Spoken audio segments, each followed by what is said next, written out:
10 to the power minus 19 coulomb कर सकते हैं, कोई दिक्कत नहीं। पुट हुआ एक इलेक्ट्रॉन पर, समझ में आ रहा है। लेकिन अगर कहेगा एक जोड़ा इलेक्ट्रॉन पर कितना होता है, एक जोड़ा में कई गो, तो 2 इलेक्ट्रॉन पर कितना, तो आप 2 से गुना कर दीजिएगा। समझ में आ रहा है कि नहीं? ठीक उसी तरह से आगे अभी हम चर्चा करेंगे, उसको भी बढ़ाएंगे, लेकिन यहाँ समझिए 1 फेराडे क्या होता है। 1 फेराडे होता है 1 मोल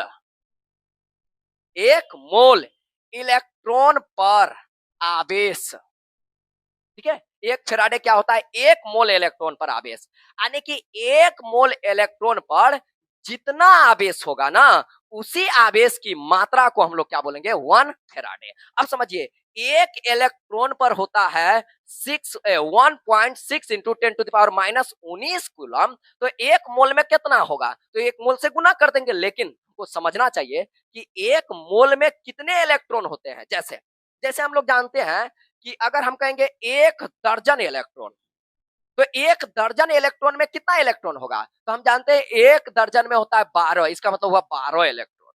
समझ में आ रहा है। अगर बोलेंगे 1 जोड़ा इलेक्ट्रॉन, तो 1 जोड़ा में कितना, 2, यानी कि 2 इलेक्ट्रॉन। समझ रहे हैं सर। उसी तरह हम कहेंगे 1 सैकड़ा इलेक्ट्रॉन, तो 1 सैकड़ा मतलब कई गो इलेक्ट्रॉन हो गया, इसका मतलब हुआ कि 100 इलेक्ट्रॉन। उसी तरह से 1 मोल हम इलेक्ट्रॉन बोल रहे हैं, इसका मतलब यह होता है कि 1 सैकड़ा में जिस तरह से 100 होता है, दर्जन में 12 होता है, उसी तरह से 1 मोल में होता है 6.023 इंटू 10 टू द पावर 23, कहीं कहीं पर 22 भी लिखल मिलेगा। समझ में आ रहा है सर। यह होता है आपका 1 मोल में। 1 मोल में कितना होता है, 6.023 इंटू 10 टू द पावर 23 को इलेक्ट्रॉन। अब समझाइए हमको, अगर एक इलेक्ट्रॉन का द्रव्यमान, एक इलेक्ट्रॉन का आवेश होता है 1.6 into 10 to the power minus 19, तो इतना इलेक्ट्रॉन का कितना होगा, तो इसको क्या कर देंगे, गुना कर देंगे। समझ में आ रहा है।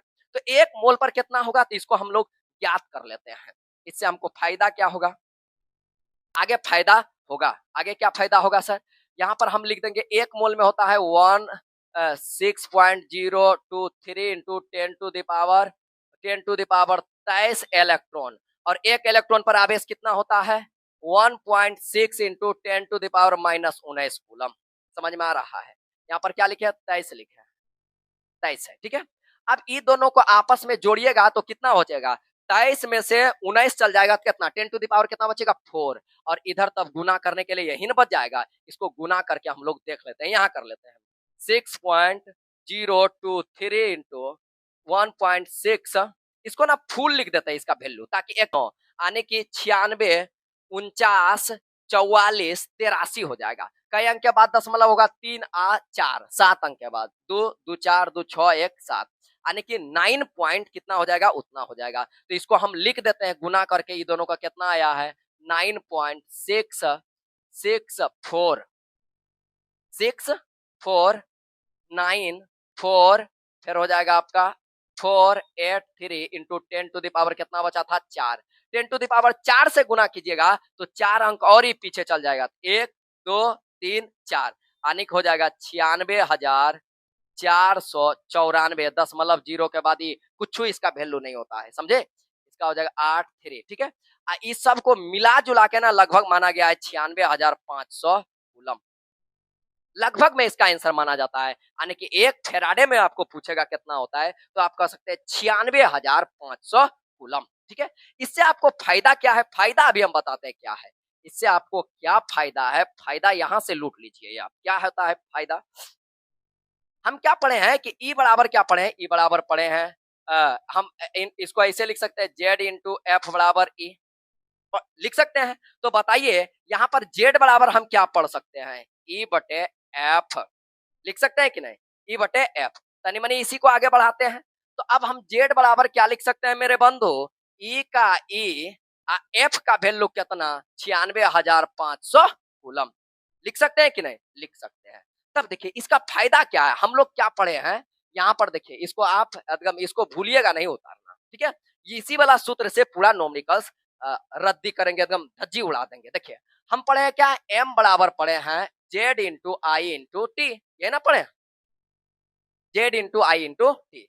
अब जेड बराबर हम क्या पढ़ लिए, ई बटे 96,500 कूलम, तो एम बराबर फार्मूला हो जाएगा E into T into E into I into T बटे 96,500 कूलम। यह फार्मूला बड़ा काम का होता है, ठीक है।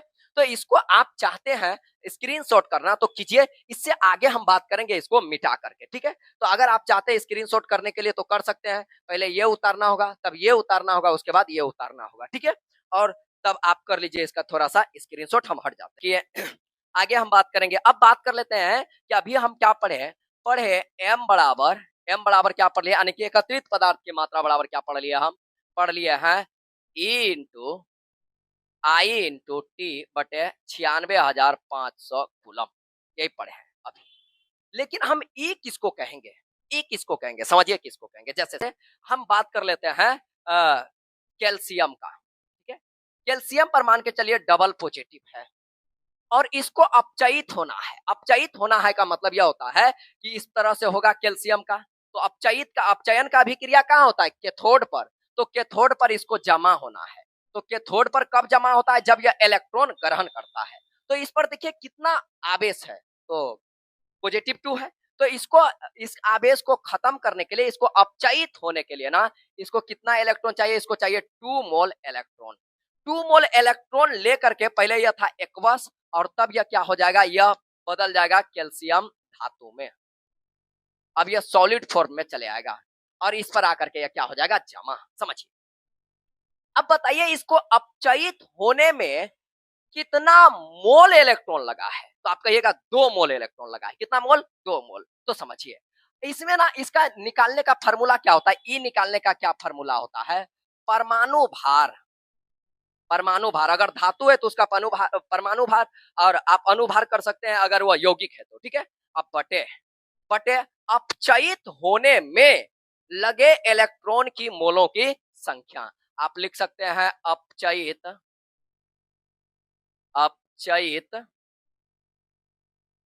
होने में लगे इलेक्ट्रॉन के मोलों की संख्या, इलेक्ट्रॉन के मोलों की संख्या। अब बताइए ई बराबर, अगर ई हम किसका निकालते हैं, कैल्शियम का, तो यहाँ आप ई कैल्शियम भी लिख सकते हैं। तो इसके बराबर क्या हो जाएगा, बताइए इसका परमाणु भार क्या होता है, कैल्शियम का होता है 40। इसको अपचयित होने में कितना लगा है, कितना मोल, 2 मोल। 2 से भागा देंगे, इसका ई का मान निकल जाएगा, कितना निकल जाएगा, इसका ई का मान हो, इसका ई का मान निकल जाएगा 20। अब सूत्र में हम ई का जगह पर ई का उपयोग कर लेंगे। आई और टी का वैल्यू पहले से दिया रहेगा, इतना धारा इतना समय के लिए प्रवाहित किया जाता है, तो कैथोड पर कितना मात्रा में धातु एकत्रित होगा, तो इस सूत्र से आप क्या कर सकते हैं, निकाल सकते हैं। समझ में आ रहा है। ये आज का वीडियो में इतना ही बात करेंगे। अगले वीडियो में हम बात करेंगे एनसीईआरटी का इस टॉपिक से रिलेटेड जितना भी आपका न्यूमेरिकल्स है, पूरा हम गर्दा उड़ा करके रख देंगे। कौन वीडियो में, अगले वीडियो में। तो देखते रहिए इस सीरीज को और बनते रहिए आप भी केमिस्ट्री के बेताज बादशाह। Thank you for watching.